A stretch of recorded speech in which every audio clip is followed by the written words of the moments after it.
morning. How is everyone this morning? I have a long day today. Woohoo! Oh, what a beautiful day it's gonna be. It's gonna be long and beautiful and productive and all of that. All of that. Well, welcome to my YouTube channel. My name is Red Moon Eagle. This is Daily Devotional. It is Thursday, November 16th. We are in the tide of preparation, which is from fall equinox to winter solstice. I'd love for you to subscribe, hit the little bell icon so you can be notified when I go live, when I post any kind of YouTube videos. It helps the algorithm, helps this channel stay alive. I appreciate all of you that join me, whether you're here live or whether you join me later.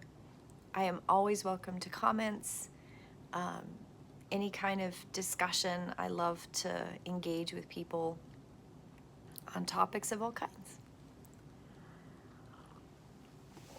So I'm going to read from the Celtic Devotional to start with this morning. It's one of my favorite books. I bathe my soul in the well of wisdom. Drop of protection, drop of strength, drop of healing be upon my being, my mind, my heart. May the triple blessing be upon my soul from dawn's chill light to swift twilight. Piercer of doubt, kindler of hope, some mornings I am slow to quicken to the pulse of life. Whatever my state of being, may I never be slow to turn to you and seek the cell of silence. My heart is a tithing place wherever we meet. Soul friends all, teacher of my soul, please show me the steady ways to hold my spiritual path with confidence. Show me the daily practices that lead to perfect skill and alignment. I give thanks to the golden links of love that our ancestors remembered and that spill into our hands, for the treasures of tradition, for the rich heritage of wisdom, for the ancestral experience that I inherit in every cell of my body. Somewhere in the world, this day, wars and conflicts are brewing or already in progress. May all the souls of all beings who suffer the oppression of war, people, animals, plants, and places be guarded and protected by the holy ones, and may peace prevail again. Reconciler and healer of hearts, I ask upon you a blessing upon the children, women and men who are involved in the painful process of divorce. May the love that can be endured such separation be brightened, and hatred that separation can cause be diminished. Beautiful. So what cards did we have today? Okay. Another sip of tea because that's important. Tea is yummy. Okay. The first card we have is the Bat.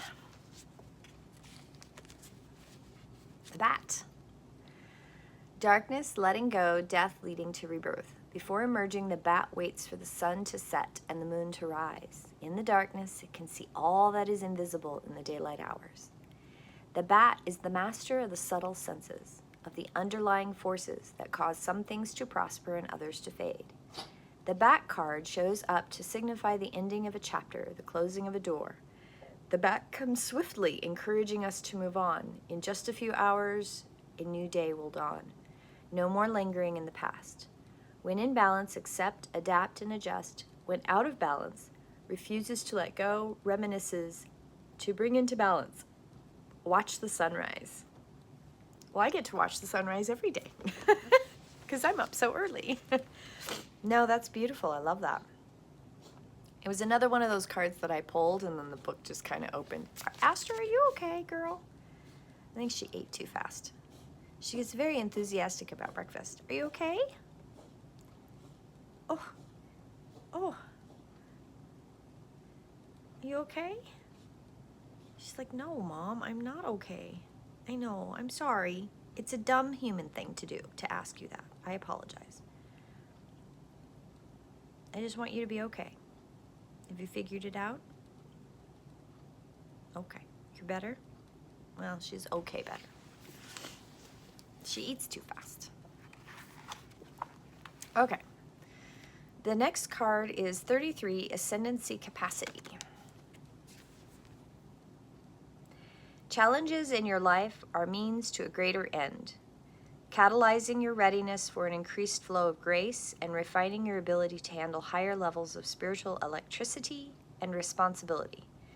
Continue to engage in your process, recognizing that your limits are being tested. At the same time, take care and apply wisdom so that you navigate the line between breakdown and breakthrough. This is a testing time, an extremely positive end in view. Embrace your power while surrendering into your wisdom. I love that. That's beautiful. From the shamanistic roots of Tibetan spirituality arises the concept of Wang Tang, translated literally as field of power. I think I say that right. I apologize if I brutalize these words. I apologize. The Tibetan Buddhist master Chogyam Trungpa Rinpoche referred to this as the human quality of authentic presence, generated through the accumulation of spiritual merit. This is beyond the wholesome goodness that shines through a healed human heart. Trungpa taught that with humble and generous openness to others, the human being becomes able to hold spaciousness for transformation. Genuineness, realness, and authenticity shine through such a human. The magnetic, uplifting quality of such a person is to be differentiated from a merely charismatic personality. This presence is wrought from spiritual practice that results in inner awakening to a quality that is experienced and shared in this world, yet is neither created nor limited by it. Oh, I love that. Tibetan Dzogchen master,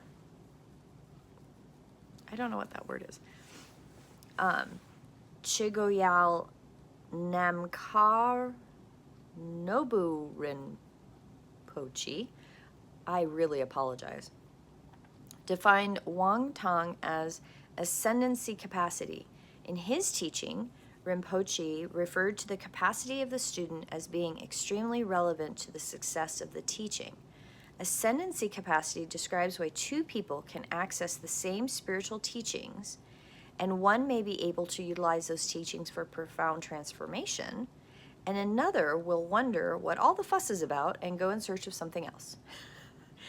There may be magic in the teaching, but the capacity to recognize and integrate it is in the student. Oh, I love that. A student with good capacity will be able to work with any teaching, even those that may not be delivered with such skill, and find the gold in it. There is an expression that anyone and anything becomes the guru if you know how to perceive it correctly. Oh, I love that. Okay, so we got two cards here. We've got the bat. I want to review the bat again for just a second. The bat is, before emerging, the bat waits for the sun to set and the moon to rise. In the darkness, it can see all that is invisible in the daylight hours. The bat is a master of the subtle senses, of the underlying forces that cause some things to prosper and other things to fade. The bat card shows up to signify the ending of a chapter, the closing of a door. The bat comes swiftly, encouraging us to move on. In just a few hours, a new day dawns, no more lingering in the past. I love that. So fundamentally, the bat is acceptance and adaptation and adjustment. The negative side is refusing to let go, getting caught in the ruminations of the past. And if you want to balance it, you look at the dawn. You recognize the transition point from night to day, from day to night, dawn and dusk, right? Okay. So if we have a movement card, is basically what I'm looking at. This is transformation, movement, and it may seem as though you have no power, you have no choice. There's always a choice, okay? The universe brings bat energy when you're at a catalyzing choice or the ascendancy capacity. Challenges in your life are a means to a greater end, catalyzing your readiness for the increased flow of grace and refining your ability to a higher level of spiritual electricity and responsibility. I really like that phrase. Increasing the flow of grace and refining your ability to handle higher levels of responsibility. Take care and apply wisdom so that you can navigate the line between break through, and break down. This is a testing time with extremely positive end. Embrace the power while surrendering to your wisdom. I think there's some key pieces of what the cards are talking about here, right? So we talk about the Tibetan fields of power, differentiating from a merely charismatic personality to one who is magnetic, uplifting, and an uplifting quality. I love the phrase where it says, there may be magic in the teaching, but the capacity to recognize and integrate it is in the student. I've said for years, I guess before I get too far into this, I need to say again, midway through this session, don't forget to hit subscribe and like. My name is Red Moon. We're doing daily devotion, and the two cards today are Bat and Ascendancy Capacity. And that's what I'm going to talk about. We're going to talk about how the transformation process and the ability to recognize something that comes at you is something that you can integrate and you can master, and that you have the ability to take that information in and use what information comes at you to break through an obstacle rather than break down from an obstacle, right? So I think the cards today are quite telling. I have Thursdays are my days for in-person sessions with clients. And I often have at least one or two lessons of my own that I'm learning. And change, teaching, transformation is happening all right. Oh yeah, it is. So I'm going to backtrack. I'm going to go back to go forward. A couple months ago, well, it was more than a couple months ago, there's a shift energetically. And I know that a lot of energy sensitive people and a lot of psychic people talk about these huge shifts energetically, world shifts, energy shifts, consciousness shifts. We all talk about it. And I've been asked a couple times recently, well, what does that mean? And we could go into the quantum dynamics of all that, but I'm going to skip that part because I think these cards today really exemplify what that energy shift means. It means that if you have come to a place in your learning, in your cycle of accepting your blueprint, your gifts, your connection to everyone together, if you have come to that place where you can recognize that something has fundamentally gone from a seeming darkness into light, or a seeming light into darkness, because it's all an illusion, right? It's all a perception. If you can do that and you can hold on to your capacity for flowing with that shift, you have the capacity to go through the cycle of change with awareness. I mean, it was very clearly put, which I loved, that there may be magic in the teaching, but the capacity to recognize and integrate is in the student. The shifting energy in our world, the consciousness, the connection of how we make decisions as a whole or as an individual, when you are in a place of transformation, if you're in a place of recognizing what that energy is, you can shift with that and recognize the lesson in each of those moments. Now, that doesn't mean if you didn't pick up on it, you're not enlightened in any way. We are all enlightened in different ways, and we all have different vibrational frequencies that impact how we look at things our whole lives. It's very much like how, if you know your natural number in your body, how your natural number also affects your physical bodies, your filter system for your higher self, your blueprint, all of your energetics, all of your gifts. So wherever your body sits and wherever your energy is, you take those two fundamental pieces and you put them in a bucket and you swirl them up together, you figure out how to use those in your life. And some people are more aware of big energy shifts. Some people are more aware of smaller energy shifts. It doesn't mean that one person's ahead or behind of someone else. I've heard recently, interestingly, probably in the last 2 or 3 years, I started getting phrases coming at me like, I got a download, I got a download, I got a download. And I thought, wow, those are very interesting phrases. I've not heard those before. And it was very much like a consciousness shift where all of a sudden those words were being used. And I've come to a place of recognition and understanding that when people are talking about that, they are accepting the flow of that shifting energy in their life. They're recognizing that something is shifted, that their awareness is shifting, they're accepting that awareness shift. They are able to take the energy coming at them as, instead of a breakdown process, but a breakthrough process. They are allowing themselves to shift with that energy.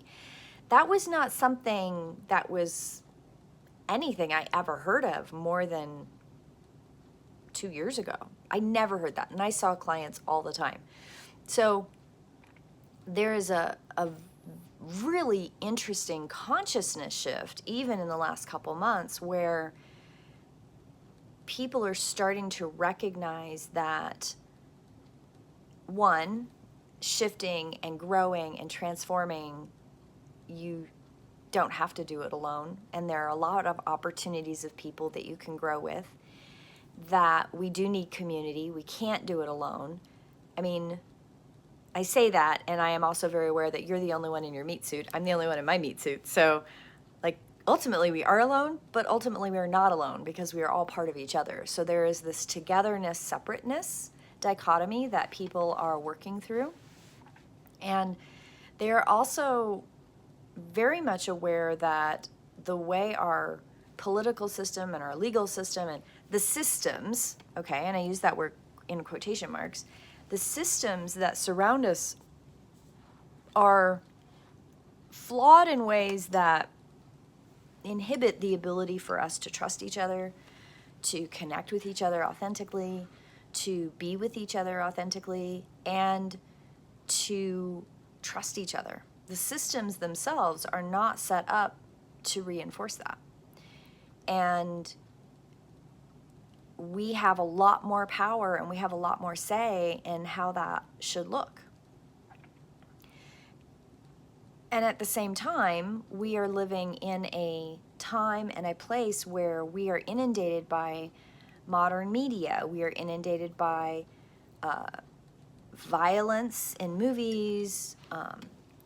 There is so much sexual assault and violence in games, in movies, in the media. There's so much dysfunction that has been modernized and made normal. And those that have recognized that paradigm as dysfunctional have slowly been pulling away from it while still recognizing that it is a part of the world. And there are those that are still stuck in that place of, well, I call it the conspiracy theory, like, quadrant of things, because there are things that, yes, I'm sure the government is hiding things from me. Absolutely. And I'm sure that we're all being monitored. Absolutely. I'm not going to allow that to trigger a cycle of fear. I am going to allow the recognition of that in my life and affect change where I can.